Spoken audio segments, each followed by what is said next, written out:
Hello, kamusta ka everyone in the Philippines. As a thank you to my legion of followers in the Philippines, I decided to make you a video of visa-free, yes, visa-free destinations for those of you who have a Philippines passport and reckless spending habits. So keep in mind that some destinations are just a 2.5 hour flight, while some require flying for 2 to 3 days. I used airtreks.com to figure out a July 1st through 8th, 2020 itinerary just so that all of them were standardized. And some trips are just so expensive that they are in the never ever category for the majority of human beings on this planet. So let's dive into the list. Number 1 on our list, Hong Kong, a highly advanced self-governing city in China that is in upheaval because China passed an extradition bill against Hong Kong because China wants to totally control its people. Number 2, Macau, a former Portuguese colony known for gambling and being less famous than Hong Kong, but seriously, not that bad. Number 3, Thailand, a popular tourist destination and the only country in Southeast Asia that was never under European rule. It is the birthplace of Red Bull. Yes, Red Bull. And it is considered the Venice of the East. It's very beautiful. Also, don't touch anyone on their head, even a child. It's very disrespectful. Taiwan. Plenty of natural beauty complements its otherwise urban nature. Plus, I know a guy from there. I think he's single. I can hook you up. Number 4, Singapore. A true Asian city-state with a diverse blend of Malay, Indian, and Chinese people. Am I missing anybody? Fun fact, only country to oppose its own independent movement. Malaysia kicked it out. Seriously, how is a city-state supposed to make its own food? Number 5, Malaysia, which is probably most famous because Derek Zoolander tried to kill its prime minister, but now the current one seems to be Duterte's boyfriend. Plus, it's got the Petronas Towers. Number 6, Indonesia. For only $305, you can go to the charmingly crowded and sinking city of Jakarta, or you can drop $762 in Bali. There's so many islands here that gives me anxiety. Number 7, Brunei, the science guy capital, Bandar Seri Begawan, an oil-producing country on the island of Borneo. Number 8, good morning, Vietnam! Yes, good food in the North and South are united, but the communists, but not really. Number 9, Laos. You can get some sticky rice and coffee in a plastic bag. Number 10, Myanmar, or Burma, a Buddhist with Christian and Muslim minorities country. You can also go to the place where the king of Burma, Bagan. No? You're not feeling that. Number 11, Cambodia. Drop, anchor, Wat. Oh, that joke is awful. But I need to remind you the death penalty hasn't been instituted yet for bad puns, so I'm on a binge until that fateful day. Anyway, number 12, Mongolia. On the other side of the Great Wall of China, you can herd yaks or whatever, or you can head to the capital of Ulaanbaatar.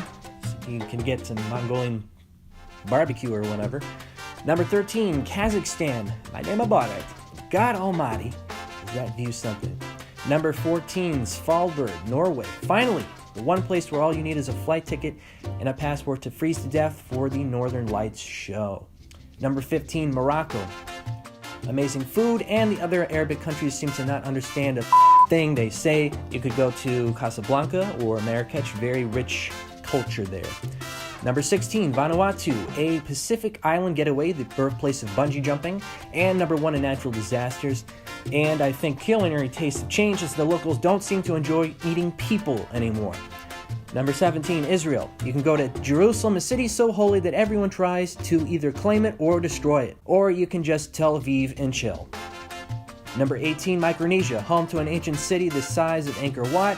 Also, don't be rude by coming empty-handed. Bring a green leaf, showing good intentions to the locals. Yeah, that's what I read.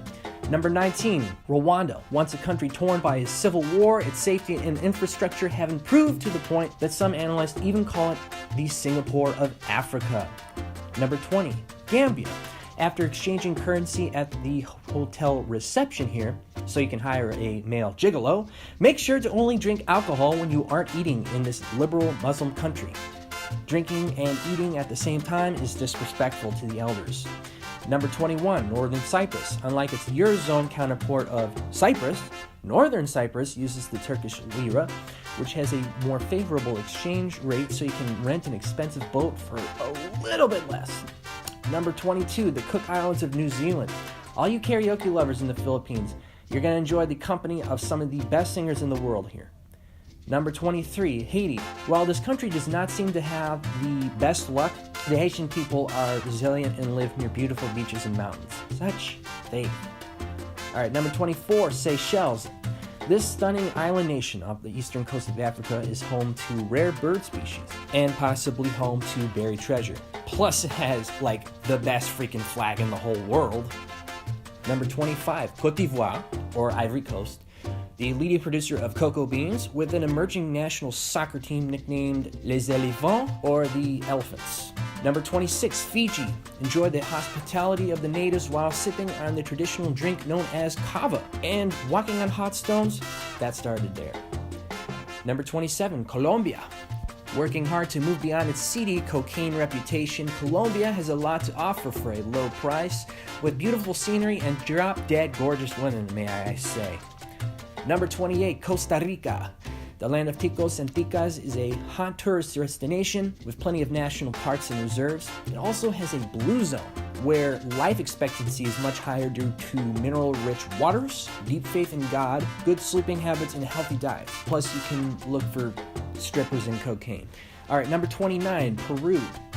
Home to the gastronomical or food capital of South America, the capital Lima, and the ancient wonder of Machu Picchu. Seriously, those higher altitudes don't allow me to think well. Number 30, Ecuador.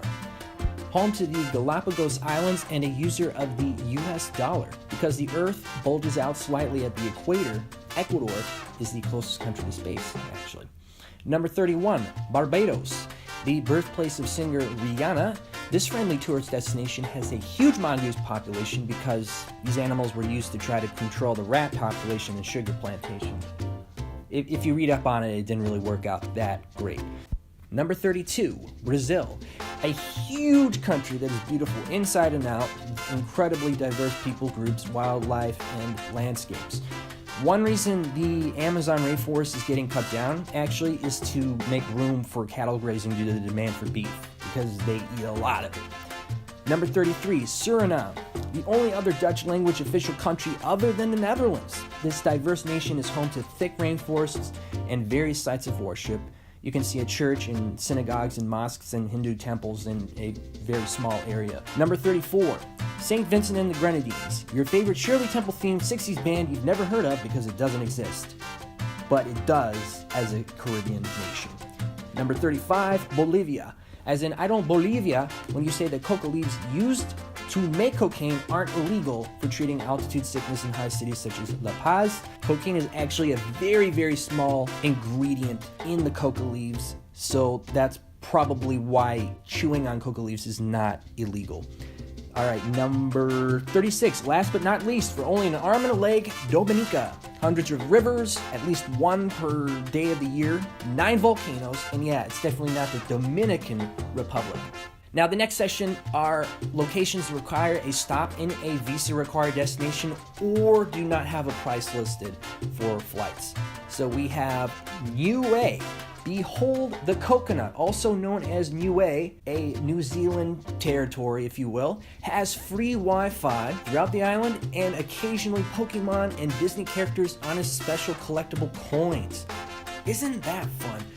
Kish Island ran a shopping center and island destination that has way fewer rules. It's a free trade area, so they want to encourage business there. The Pitcairn Islands, which belong to the United Kingdom.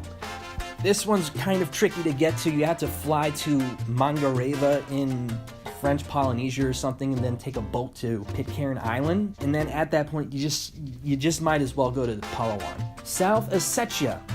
Ah, yes, a beautiful and war-torn republic in the Caucasus Mountains in between Georgia and Russia. Then, last but not least on that list, Transnistria. This pre-op country seems to be in transition not in the gender sense, but I don't even think its Tiraspol airport is even reopened. So go through Moldova or Ukraine, I guess. How's that gonna work? Those aren't visa-free destinations. And I figure I tack on a list of countries that aren't exactly visa-free, but they aren't exactly visa-required. So they could be e-visa or visa on arrival. An e-visa is an option to enter India, Antigua and Barbuda, Djibouti, Ethiopia, Gabon, Georgia, Guinea, Lesotho, Qatar, St. Kitts and Nevis, Sao Tome and Principe, Tajikistan, Uzbekistan, Zambia, and Zimbabwe.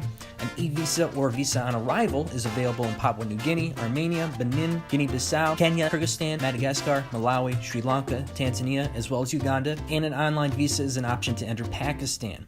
A visa on arrival is available for Cabo Verde, Comoros, Iran, the Maldives, Marshall Islands, Mauritania, Mauritius, Mozambique, Nepal, Nicaragua, Palau, St. Lucia, Senegal, Somalia, Timor-Leste, Togo, Trinidad and Tobago, Tuvalu, and Samoa. So I want to thank you all for watching this video, and I know that many of you have been experiencing a typhoon and that is making landfall, so I am just letting you know that I'm praying for your safety. And once again, salamat, palam.